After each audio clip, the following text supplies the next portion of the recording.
You are showing your physiological status through vital signs. Myself Sukumar, I am the student of occupational therapy. Cardinal signs or vital signs. Temperature, pulse, respiration and blood pressure are also known as cardinal signs as well as vital signs. I already said these signs are showing your physiological status. The frequency of assessing vital signs, which means assessing vital signs for a particular period, gap of the period is increasing or decreasing according to the condition. In critical condition, the vital signs should be evaluated frequently. In mild condition, the vital signs are not needed to assess frequently. It needed and you have to take some time. Okay, first cardinal sign or vital sign is body temperature. So temperature is the balance between the heat gained and heat lost by the body. So gain of heat is happened by heat protection. This is called thermogenesis, and heat loss is happened by breakdown of heat. This is known as hemolysis. So thermogenesis is happening in our body. So our body producing heat. Thermolysis is loss the heat to the environment.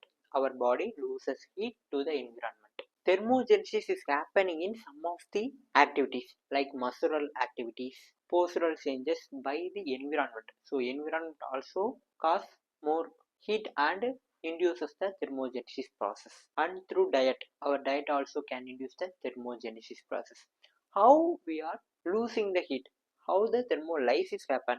By radiation, convection, conduction and evaporation. So these are all happening in our skin. For adults, there is a normal range of temperature. So in various parts of our body having various temperature. Oral temperature or tympanic temperature is 37 degrees Celsius. Rectal temperature is 37.5 degrees Celsius. Oral temperature is assessed by our mouth and rectal temperature is assessed by our anal region, and axillary temperature is 36.4 or 36.5 degrees Celsius. How we measuring the temperature? By using thermometers.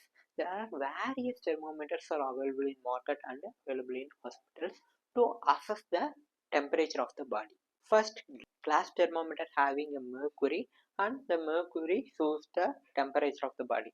By using this glass thermometer, we can assess oral, rectal and axillary temperatures. It takes 2 minutes to 8 minutes for accurate reading. Electronic thermometer nowadays in hospitals we are using. There is a curve like this. So kept.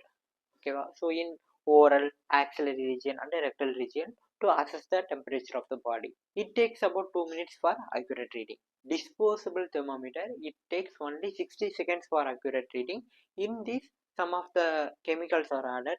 So the color of the chemicals are changes during the temperature, and it shows how long the temperature is present in our body. So it is disposable. So once it is used, it is waste. So for another person, we have to use another thermometer only. Tympanic thermometer, it is only useful for tympanic temperature. So tympanic temperature can be assessed by this within 2 to 3 seconds accurately. If the temperature is increased, it is called a pyrexia, or fever can be categorized into various types.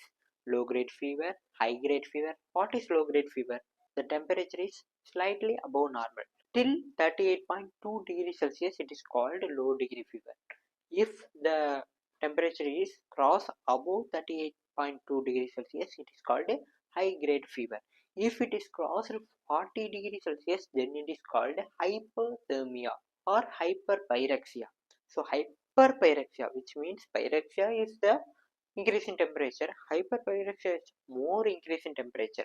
It is about 40 degrees Celsius. We have intermittent fever and a remittent fever. Intermittent fever means the fever episodes comes and goes. So the body becomes normal temperature and becomes high, normal, high. This is called intermittent fever. Remittent fever means the temperature is rising continuously, but small variations are there.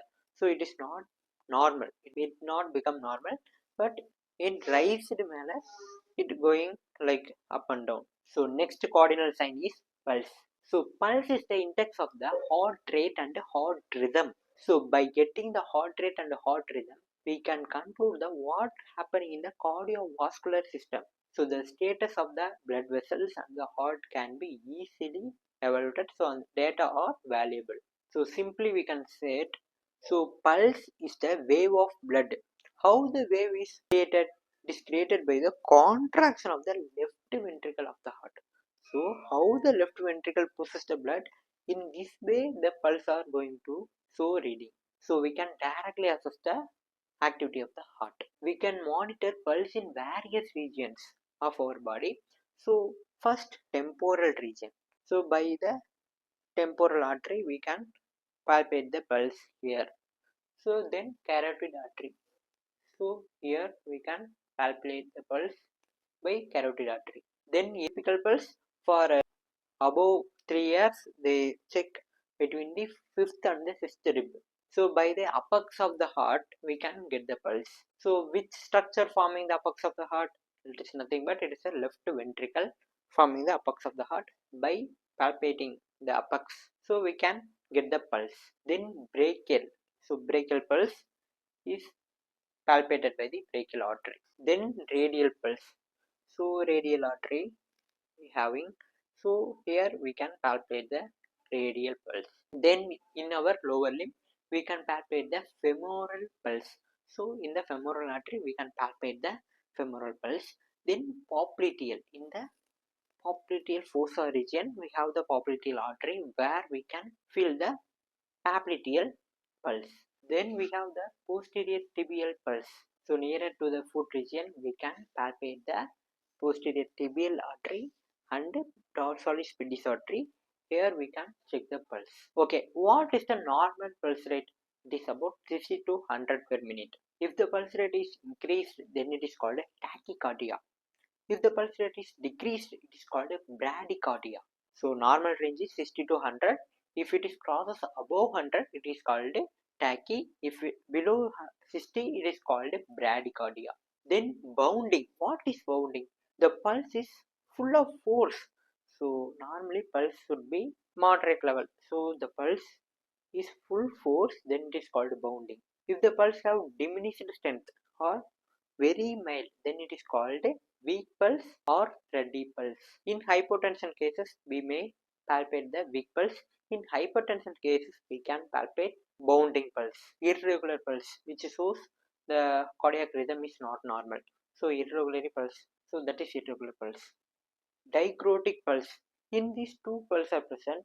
So first pulse is stronger than the second. So second pulse is slightly weaker than the first pulse. Bigeminal pulse. Bi means two. So the heart is beating twice.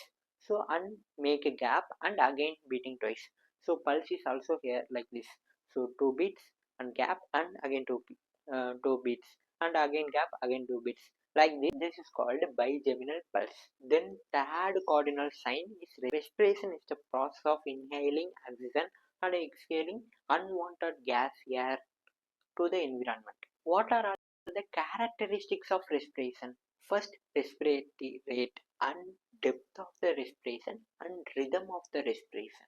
So respiratory rate is nothing but number of breath taken by the person in 1 minute. Rhythm means so equal interval of time. So breathing, inhaling and exhaling has a how interval. So between two respiration there should be a equal interval. Then it is called rhythm. So for adult, normal respiratory rate is about for 14 to 20 beats. Sorry. For adult, normal respiratory rate is about 14 to 20 breath per minute. So if the person has increased respiratory rate, then it is called tachypnea. If the person has decreased respiratory rate, then it is called bradypnea. If the breathing is stopped or cessation of breathing, then it is called apnea.